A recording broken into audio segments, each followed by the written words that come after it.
Krishna.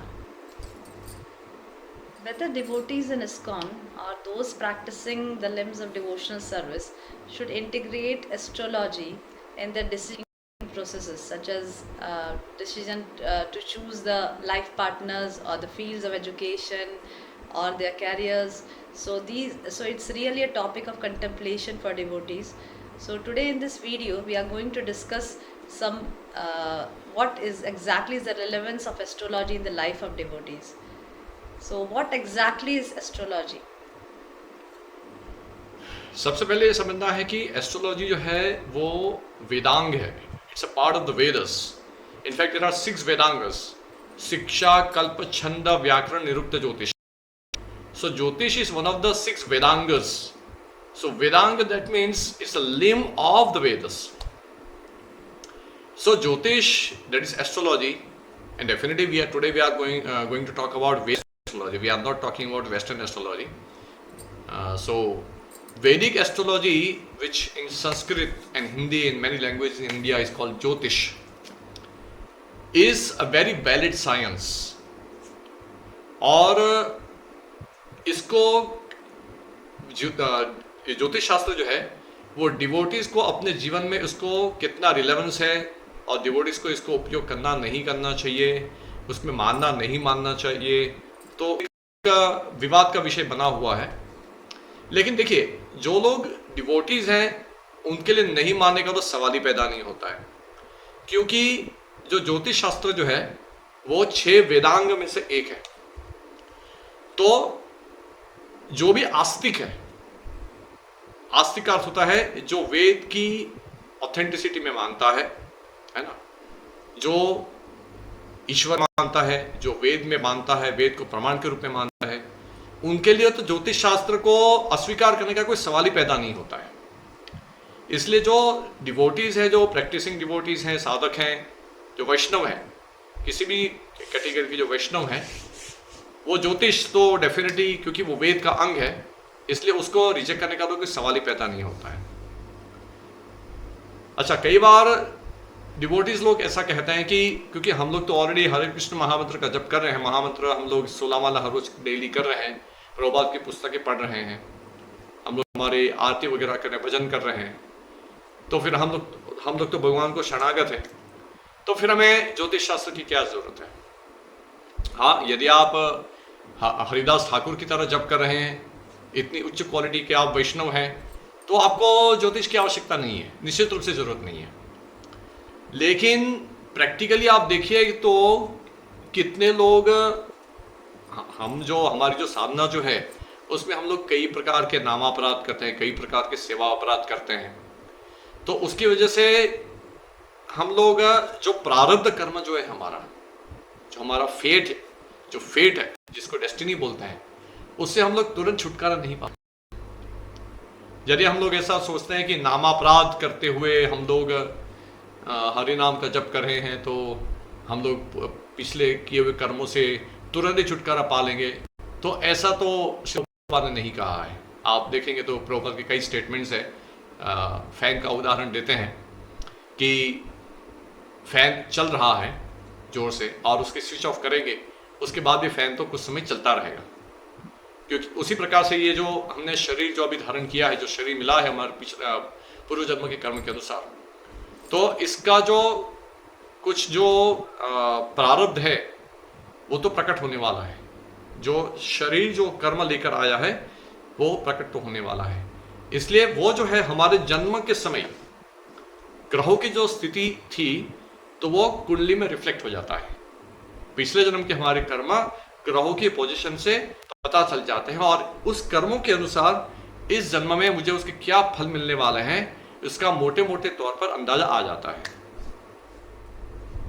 तो फिर आपके अनुसार, जैसे आपने बताया कि जो हमारे जो पिछले जन्म के जो कर्म हैं वो एस्ट्रोलॉजी में रिफ्लेक्ट होते हैं, हर व्यक्ति का जो पिछले जन्म का कर्म है उसके एस्ट्रोलॉजी में रिफ्लेक्ट होता है, कुंडली में, उसकी कुंडली में रिफ्लेक्ट होता है.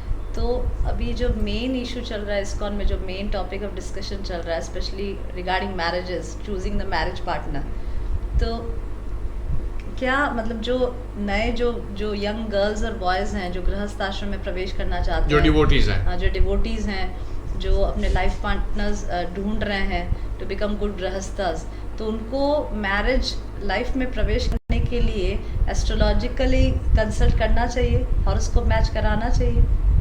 ट्रेडिशन तो हमारी वही रही है, क्योंकि हम लोग डिवोटीज हैं, सनातन धर्म के फॉलोअर्स हैं, वैदिक धर्म के फॉलोअर्स हैं, और गृहस्थाश्रम है, दैट मीन्स वो वर्णाश्रम का पार्ट है, और वर्णाश्रम में ये सब विद्याओं उपयोग में लाई जाती थी। वर्णाश्रम में ये सब विद्या, अनेक प्रकार की विद्या ऐसी हैं, तो इन विद्याओं का उपयोग होता था। तो जहाँ तक प्रैक्टिसिंग डिवोटीज हैं, यंग लड़के लड़कियाँ हैं, तो उनको ज्योतिष को कंसल्ट करना चाहिए कि नहीं करना चाहिए? ट्रेडिशन तो यही है कि करना चाहिए। उसका कारण क्या है? उसका कारण क्या है कि जो लड़का और लड़की जो है वो जो पूरा जीवन भर साथ में रहने वाला है, तो उनकी एस्ट्रोलॉजिकल कॉम्पेटिबिलिटी है कि नहीं, उनका विवाह जो है वो देवताओं को मंजूर है कि नहीं। क्योंकि देवता लोग भगवान के प्रतिनिधि हैं, और ये इंडिविजुअल जो लड़का लड़की जो है वो अपने पूर्व जन्म के कुछ कर्म लेकर आए हैं, तो वो एक दूसरे के साथ कर्मिक तरीके से, इन अ कर्मिक वे, और धर्म की दृष्टि से, धर्म के लिए, क्योंकि गृहस्थाश्रम धर्म पालन है, जैसे हमने एक दूसरे वीडियो में पहले डिस्कस किया है, तो वो धर्म पालन में दोनों एक दूसरे के साथ रह पाएंगे या नहीं रह पाएंगे। क्योंकि एक बार हमारी वैदिक संस्कृति ऐसी है कि एक बार विवाह हो गया, फिर उसके बाद सेपरेशन का कोई सवाल ही पैदा नहीं होता है। इसलिए डेफिनेटली ज्योतिष का महत्व है, यंग जो लड़के लड़कियां हैं उसको कंसल्ट करना चाहिए, लेकिन कई पहलू हैं इस चीज़ को लेकर, कई कंसिडरेशंस, कई फैक्टर्स उसको कंसीडर करना चाहिए। एक तो आपके पास आपकी बर्थ डिटेल्स सही सही होनी चाहिए, जन्म की जो डिटेल्स जो है, date of birth, place of birth, time of birth, ये आपके पास एक्यूरेट होना चाहिए। हालांकि ऐसे अच्छे अच्छे ज्योतिष भी हैं जो आपके पास यदि एकदम एक्यूरेट डिटेल्स नहीं भी हैं तो भी वो पता लगा लेते हैं, लेकिन to be on the safer side ये तीनों चीज़ सही पता हो, और किसी अच्छे ज्योतिष को कंसल्ट करें। कुंडली मिलान जो कराना है वो किसी अच्छे ज्योतिष के साथ कंसल्ट करें, तो उससे लाभ होगा। अच्छा, कई बार कुछ लोग ऐसा आर्ग्यूमेंट्स देते हैं कि भाई हमने ऐसे केसेस देखे हैं कि कुंडली मिलान ठीक से कराने के बाद भी सेपरेशन हो जाता है, या जिन लोगों ने कुंडली कभी मिला ही नहीं, कुंडली कभी मिली नहीं थी, तो भी उनके जीवन पर अच्छा निकला। लेकिन ऐसे एग्जाम्पल्स बहुत कम देखने को मिलेंगे प्रैक्टिकली, क्योंकि मैं ज्योतिष विद्या मैं भी स्टडी कर रहा हूँ, मैंने भी काफ़ी कुंडलियाँ देखी हैं, मुझे पता है कि सेपरेशन के बारे में ऑलरेडी इंडिकेशन होता है कुंडली में, और हमने देखा है कि जिनकी कुंडली में ये मैरिज रिलेटेड हाउसेस जो अफ्लिक्टेड होते हैं उसमें प्रॉब्लम होता है, तो इन लोगों का गृहस्थ जीवन डिस्टर्ब होता ही है, हमने देखा है। तो जिन लोगों को ऐसा देखने को मिला है कि उनके तो कुंडली मिलान अच्छा खासा हुआ था, लेकिन फिर भी वो लोग सेपरेशन हो गया या उनका गृहस्थ जीवन ठीक नहीं है, तो उसमें कई फैक्टर्स हो सकते हैं। एक फैक्टर ये हो सकता है कि बर्थ डिटेल्स आपने एक्यूरेट दी नहीं है, आपकी बर्थ डिटेल्स एक्यूरेट नहीं है, जो जन्म की जो डिटेल्स जो है वो एक्यूरेट नहीं है। दूसरा, जिस ज्योतिष ने आपकी कुंडली देखी है, कुंडली मिलान कराया है, वो भगवान तो है नहीं, वो भी एक जीव है, बद्ध जीव है, जो भ्रम, प्रमाद, विप्रलिप्सा, करना पाठों से प्रभावित है। ये चार जो बद्ध जीव की त्रुटि है ना, कंडीशन सोल्स की त्रुटि है, ये डिफेक्ट्स है। उसमें एक है कि वो बार बार गलती करता है। तो हालांकि प्रोफेशनल जो एस्ट्रोलॉजर होता है उससे ये आशा रखी जाती है कि वो एक्यूरेट प्रेडिक्शन करेगा, लेकिन वो 100% एक्यूरेट तो नहीं कर पाएगा। दूसरा ये भी एक फैक्टर कंसीडर करना है कि अभी कलयुग चल रहा है। कलयुग में एक तो ये सब विद्याएं जो हैं, एक तो विद्या एकदम एक्यूरेट फॉर्म में हमारे पास अवेलेबल भी नहीं है। कई ग्रंथ ज्योतिष शास्त्र के ऊपर लिखे गए हैं, वो सभी शास्त्र, सबसे फेमस है उसमें बृहद पराशर होरा शास्त्र, तो वो सबसे ज़्यादा मार्केट में मतलब लोग उसको स्टडी करते हैं और उसके बेसिस पर कथन करते हैं। तो लेकिन और भी बहुत सारे शास्त्र हैं, जैसे भृगु संहिता है, वो भी फेमस है। तो ऐसे कई शास्त्र हैं जिसका स्टडी लोग कुछ लोग करने का ट्राई करते हैं, लेकिन उसके इंटरप्रिटेशन में कभी काफ़ी रूल्स होते हैं, उसके ऊपर काफ़ी कमेंट्रीज लिखी गई हैं, उसका इंटरप्रिटेशन सही से होना चाहिए वो टेक्स्ट का। इसलिए कभी कभी ऐसा भी हो सकता है कि ज्योतिष देखने में गलती भी करें। तो जैसे सिंपल आपको उदाहरण देता हूं मैं कि डॉक्टर्स जो है, कभी कभी डॉक्टर्स भी गलती करते हैं, सभी है ना। कई बार हम लोग देखते हैं कि कभी कभी सर्जरी में कॉम्प्लिकेशंस हो जाते हैं। अच्छा खासा डॉक्टर है, मेरा एक्सपीरियंस है बचपन में, हमारे एक संबंधी, हमारे एक रिलेटिव जो थे, तो उनके कैटरेक्ट की सर्जरी होने वाली थी। तो जो ऑप्थेल्मोलॉजिस्ट था वो बहुत ही स्टेट लेवल का बहुत अच्छा ऑप्थेल्मोलॉजिस्ट था, लेकिन उससे गलती हो गई। तो उसने आंख में एक ऐसी नस उससे कट गई that relative of mine lost his eyesight, एक आंख चली गई। जबकि इस ऑप्थेल्मोलॉजिस्ट की हमेशा सक्सेसफुल रहा है, कभी फेलियर रेट बहुत कम है, लेकिन कभी कभी हो भी जाता है ऐसा। तो ऐसे केसेस कम होते हैं। उसकी वजह से ऐसा नहीं कि पूरे के पूरे सब डॉक्टर्स ही गलत है, पूरा मेडिकल साइंस ही गलत है, ऐसा नहीं कर सकते हम लोग। उसी प्रकार से ज्योतिष में भी सेम फॉर्मूला लागू होता है। ज्योतिष इज अ वैलिड साइंस, और आपको अच्छा चीटिंग करने वाले ज्योतिष भी हो सकते हैं, सो कॉल्ड ज्योतिष, तो ऐसे लोगों से दूर रहना है। कई बार कुछ लोग ऐसे ही पैसे कमाने के लिए यदि नहीं आता है उनको देखना, फिर भी लेकर बैठ जाते हैं, तो ऐसे ज्योतिष की हम लोग बात नहीं कर रहे। हम लोग ऑथेंटिक जो प्रॉपर ज्योतिष जो ट्रेडिशनली सीखा है, ऐसे ज्योतिष की बात कर रहे हैं। तो आप उनके पास जाओगे, उनको कंसल्ट करोगे, तो ज़्यादातर केस में आपको एक्यूरेट प्रेडिक्शन मिलेगा। रेयर केस में ऐसा हो सकता है कि उसका प्रेडिक्शन गलत हो गया या कुछ और फैक्टर्स रहे होंगे, जिसकी वजह से वो चीज़ देखने को मिलती है कि उनका हॉरोस्कोप लड़के लड़की का ठीक से मिला था, फिर भी सेपरेशन हो गया, या नहीं मिला था फिर भी खुशी से जी रहे हैं। तो ऐसे केस में कुंडली में कहीं ना कहीं वो रिफ्लेक्ट होगा ही। जिस प्रकार की जीवन वो लोग जी रहे हैं वो कुंडली में होता ही है। हमने स्टडी किया है, मैं अभी एस्ट्रोलॉजी स्टडी कर रहा हूँ, it's a very accurate science. We shouldn't go for love marriages, क्योंकि जैसे आपने बताया इतना अच्छे तरीके से कि astrology is a science, is a Vedic science, और कितना इम्पॉर्टेंट है जब मैरिज के पहले एक लड़का लड़की अपने ज्योतिष अपने दोनों कुंडली मैच कराएं। It's very important. So generally आजकल हम देख रहे हैं कि most of the love marriages are going on in colleges, and they choose their partners during their college life, and they they haphazardly do all these things, and they become husband and wife, and after that separation. So even Srila Prabhupada says in one of the purports that those marriages which are based on bodily attraction and personal self gratification, they will gradually end in divorce only, because ultimately they will end with frustration. But those marriages where if they're coming together with the purpose of spiritual upliftment, they will never break up. Astrology plays a very significant role, क्योंकि जब लड़का लड़की astrological analysis पे जाते हैं, that means they are serious about their goals, they are not doing anything haphazardly और abruptly. जैसे आपने बताया शुरुआत में कि 6 वेदांग है, जिसमें ज्योतिष शास्त्र एक बहुत ही इम्पोर्टेंट वैदिक साइंस है। तो यस, और एक प्रभुपाद के लेक्चर में सुन रही थी इसके बारे में, एस्ट्रोलॉजी के बारे में। प्रभुपाद बता रहे थे कि because astrology is a very important science, and when it is channelized for gratifying our senses, for the goal of using astrology is to sense gratification, personal motive is there, okay, so then it's wrong, then it's bad. पर अगर उसी astrological science को, उसी knowledge को हम लोग use कर रहे हैं to progress in devotional life, then it's very good.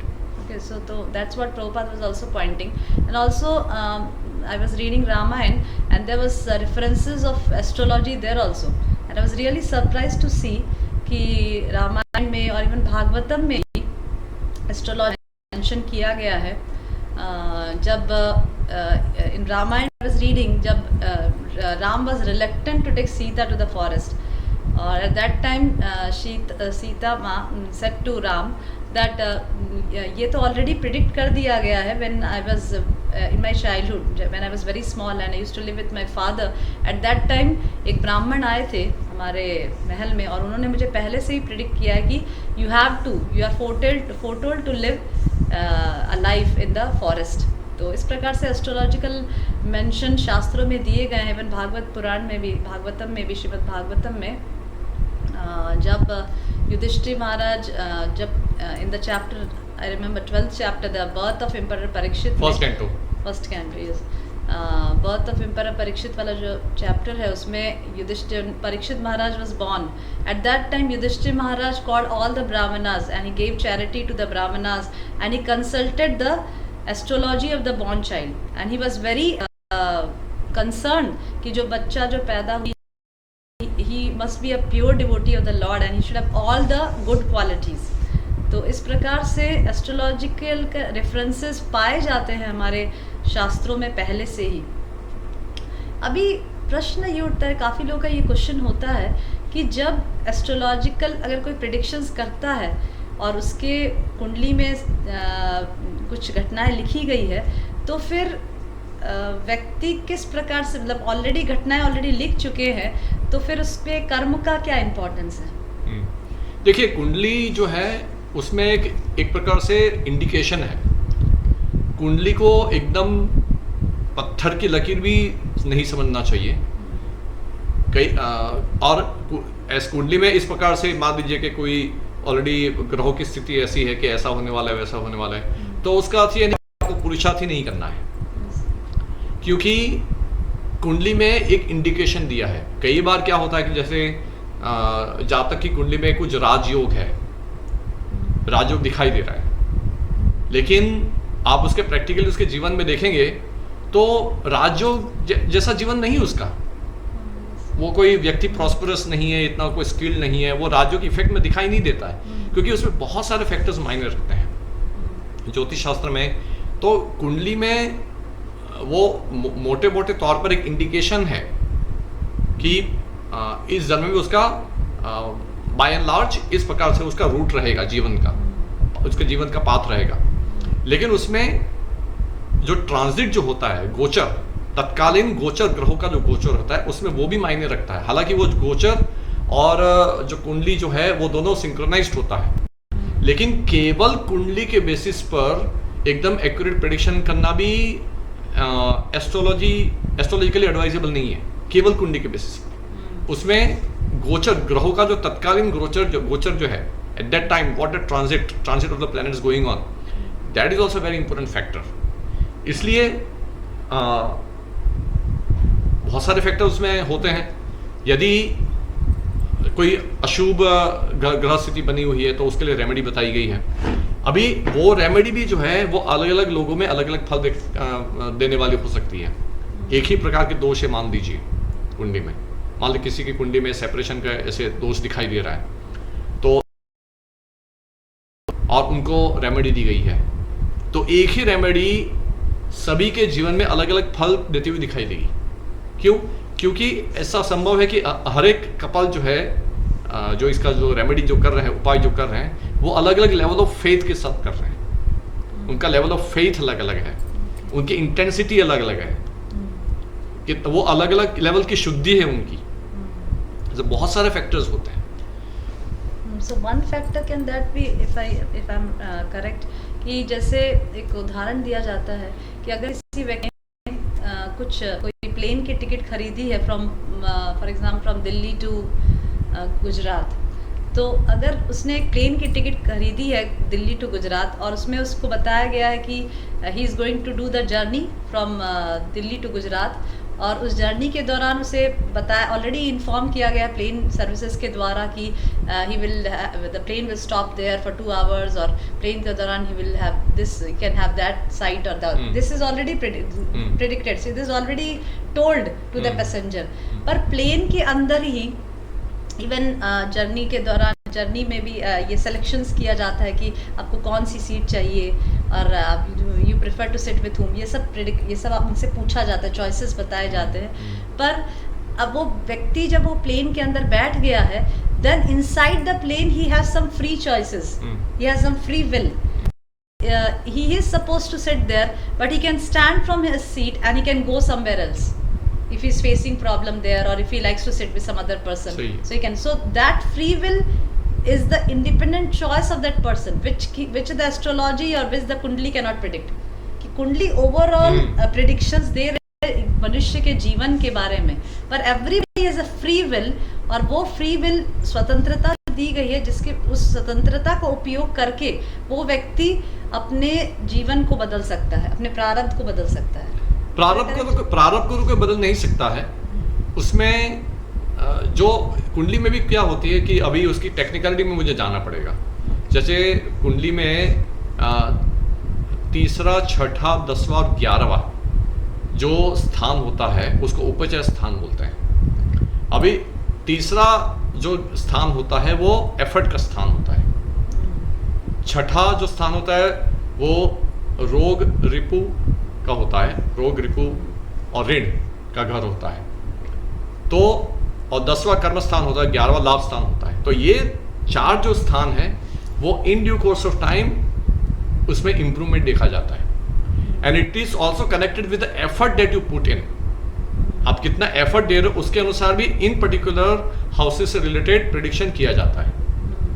इसलिए इनफैक्ट जो एक्यूरेट प्रेडिक्शन के लिए जो ज्योतिष होते हैं ना, वो ऐसा बोलते हैं कि आप उनके पास जाओगे कि मेरा नेक्स्ट 20 साल के लिए आप फल कथन कर दो, तो वो थोड़ा सा हिचकिचाएगा। मतलब वो कर तो देगा, वो आप इंसिस्ट करोगे तो वो आपके चार्ट को देखकर वो कर देगा। लेकिन आइडियली क्या होता है कि एक्यूरेट प्रेडिक्शन के लिए बेस्ट है कि आप नेक्स्ट 2-3 साल का प्रेडिक्शन करवाओ, फल कथन करवाओ। क्यों? क्योंकि आपका जो लाइफ पाथ है उसमें आप बहुत सारी चॉइसेस करने वाले हो, तो उसकी वजह से थोड़ा थोड़ा माइनर वेरिएशन आएगा प्रेडिक्शन में। मोटे मोटे तौर पे वो बताया है, लेकिन मान लीजिए आपको उदाहरण देता हूं मैं। मान लीजिए मेरी कुंडली में फेमस होने का योग है, ठीक है, फेम है मेरी कुंडली में। फेम के लिए 10th हाउस इंपॉर्टेंट होता है। मान लीजिए मेरा 10th हाउस बहुत सॉलिड है और उसमें अच्छे प्लैनेट्स बैठे हैं, अच्छे प्लैनेट्स की दृष्टि है उसके ऊपर, शुभ ग्रहों की दृष्टि है, गुरु की दृष्टि या शुक्र की दृष्टि है मान लीजिए, और 10th हाउस मेरा बहुत सॉलिड है, फेम के लिए अच्छा है। तो अभी व्यक्ति, जहां तक फेम का सवाल है, व्यक्ति फेम केवल अपने बिल्डिंग में भी फेमस हो सकता है। देयर इज अ बिल्डिंग जिसमें 20-25 फ्लैट्स हैं मान लीजिए, तो वो हो सकता है कि वो व्यक्ति अपने बिल्डिंग में फेमस है, या तो फिर वो अपनी सोसाइटी में फेमस है, उसकी कुंडली में है वो चीज, फेम उसकी कुंडली में लिखा है, पर वो कहाँ फेमस, लेकिन वो कहाँ फेमस है। तो उसका कनेक्शन क्या है, उसको एफर्ट से जुड़ा हुआ है। वो अपने फील्ड में ज्यादा एफर्ट करेगा। मान लीजिए कि 2 कैंडिडेट्स हैं, 2 जातक हैं, दो नेटिव्स हैं, उनकी सिमिलर प्लैनेटरी पोजीशंस हैं 10th हाउस में मान लीजिए, और बाकी और भी सिमिलर है, तो फिर भी दोनों की फेम का लेवल अलग देखने को मिल सकता है आपको। क्यों? क्योंकि एक व्यक्ति ने ज्यादा एफर्ट तो लगाया नहीं, इसलिए उसके कुंडली में जो प्रॉमिस किया था वो उसको मिल गया थोड़ी बहुत एफर्ट से, या एफर्ट नहीं किया तो अपनी बिल्डिंग में फेमस हो गया, अपनी सोसाइटी में फेमस हो गया, वो हो गया। लेकिन उसके कंपैरिजन में एक दूसरा व्यक्ति है जो बहुत मेहनत किया है, he has put lot of effort, तो वो संभव है कि वो स्टेट लेवल पे फेमस हो जाए, कंट्री में फेमस हो जाए। तो ये एफर्ट से भी जुड़ा हुआ है। so effort is तो above कुंडली में जो प्रेडिक्ट किया हुआ है वो तो इफेक्ट तो आएगा, क्योंकि वो तो प्रारब्ध है, प्रारब्ध तो डेफिनेटली मटेरियलाइज होने वाला है। लेकिन कितनी हद तक उसमें क्या हो रहा है कि आपके पिछले जन्म का जो कर्म जो है उसके अनुसार आपकी कुंडली में ये चीज प्रेडिक्ट हो रही है, अभी दिखाई दे रहा है, इंडिकेशन हो रहा है, तो उतना तो फल आपको मिलने वाला है पिछले जन्म का। लेकिन आप इस बर्थ में कुछ एफर्ट लगा के उसमें कुछ अपना और जोड़ रहे हो, समझिए इस बात को। अपने इसी जीवन में कुछ पहले वाले का जो ऑलरेडी इंडिकेशन है उसमें अपना एफर्ट लगा के कुछ और जोड़ रहे हो, इसलिए वो पर्टिकुलर घर से रिलेटेड जब उसकी महादशा, ग्रह की जब महादशा आएगी तो आपको वो फल मिलेगा उसके अनुसार। So, जैसे आपने बताया effort is more important. If the amount of effort a person is putting, that even if the astrology of 2 persons are same, if the amount of effort, कुंडली, हाँ, जो कुंडली है वो अगर दोनों की सेम है, पर एक आदमी एफर्ट ज़्यादा था, effort is more important, effort can change the, effort is also important. हाँ effort is also important, that can change the destiny. नहीं, एग्जैक्टली डेस्टिनी चेंज होने की बात नहीं हो रही है।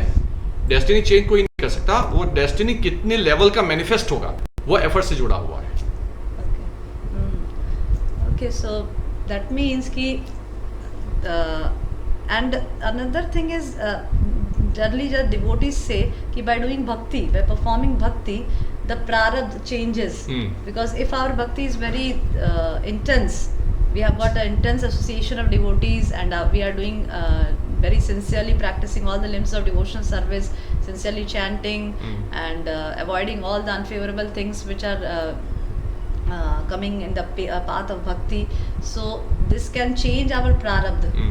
Okay, so like for example, even Prabhupada gives the example in so many purports and lectures also, that if a person is going to encounter a big accident, then उसका big accident नहीं होगा, कुछ घर में ही कुछ पैर में कुछ चोट आ जाएगी या समथिंग फ्रैक्चर हो जाएगा. So this is how bhakti is going to change the destiny, to minimize the distress which is going to come. सही है.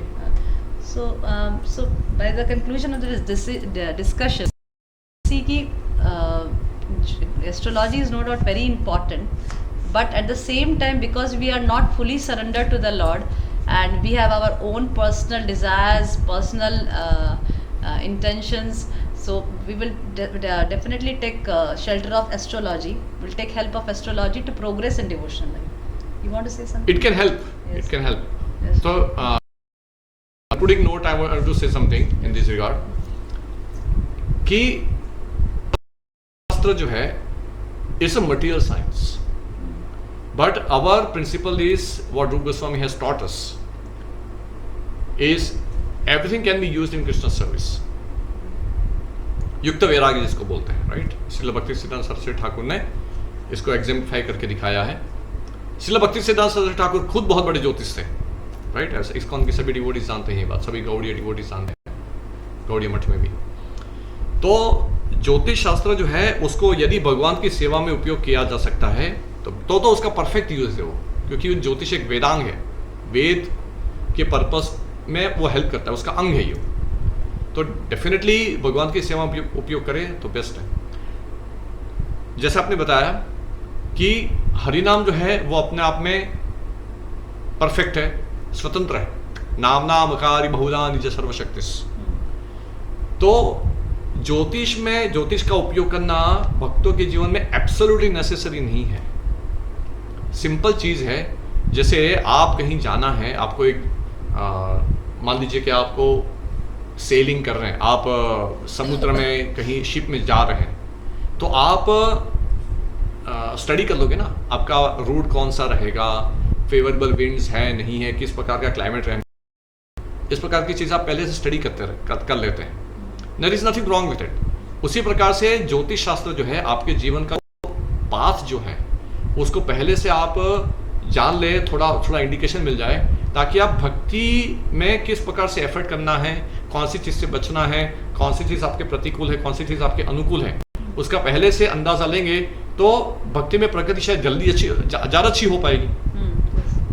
तो उसके भक्ति में वृद्धि करने के लिए कैसे भगवान की शरणागति लेने में मुझे हेल्प करेगा, उस एंगल से आप ज्योतिष शास्त्र का उपयोग करोगे तो उसमें क्या आपत्ति है. भक्ति जो शरणागति के जो 6 अंग है उसमें तो ऐसे ही बताया है, अनुकूल से संकल्प, प्रतिकूल से वर्जनम. यानी कि भक्ति के जो भी अनुकूल है उसका संकल्प करना और प्रतिकूल है उसको वर्जन करना, उसको त्याग देना. तो यदि आपको किसी भी प्रकार से ज्योतिष शास्त्र भक्ति में अनुकूल है तो उसको उपयोग करने में आपत्ति क्या है. हाँ, ये जरूर है कि एडवांस डिवोटीज होते हैं वो इसकी परवाह नहीं करते हैं. एडवांस डिवोटीज जो होते हैं वो भगवान के दया से जो भी कर्म का फल आता है उसको एक्सेप्ट करते हैं. ज्योतिष को कंसल्ट करने की उनको आवश्यकता नहीं लगती है, क्योंकि पूरी तरह से वो हरिनाम पर निर्भर है, हरिनाम नाम प्रभु के ऊपर निर्भर है. इसलिए नाम प्रभु उनको जो भी देते हैं वो पूरा उनका विश्वास है. और जो नाम जो है वो नाम स्वतंत्र है, क्योंकि नाम और भगवान में कोई अंतर नहीं है. तो भगवान यदि चाहे, नाम चाहे तो किसी भी भक्त का प्रारब्ध कभी भी बदल सकते हैं. इसलिए जो पूरी तरह से आश्रित भक्त है भगवान के ऊपर, 100% सरेंडर्ड है, गुरु और कृष्ण को 100% सरेंडर्ड है, उसके लिए ज्योतिष को कंसल्ट करना ही है ऐसा कोई नियम नहीं है। It's entirely very subjective thing. लेकिन यह है कि जो लोग गृहस्थ भक्त हैं और शरणागति लेने का भी प्रयास कर रहे हैं और उनको ज्योतिष शास्त्र जो है वो शरणागति लेने में मदद करने वाला है, तो ज्योतिष शास्त्र की हेल्प लेने में क्या आपत्ति है। इसलिए कंक्लूजन इस बात का ये है कि ये बहुत इंडिविजुअल चीज़ है। ज्योतिष शास्त्र एक वैलिड साइंस है, 6 वेदांग में से एक है और उसको भगवान की सेवा में उपयोग कर सकते हैं, तो डेफिनेटली करना चाहिए। कोई भी चीज़ भगवान की सेवा में काम आने वाली चीज़ों को रिजेक्ट नहीं करना चाहिए। हरे कृष्णा।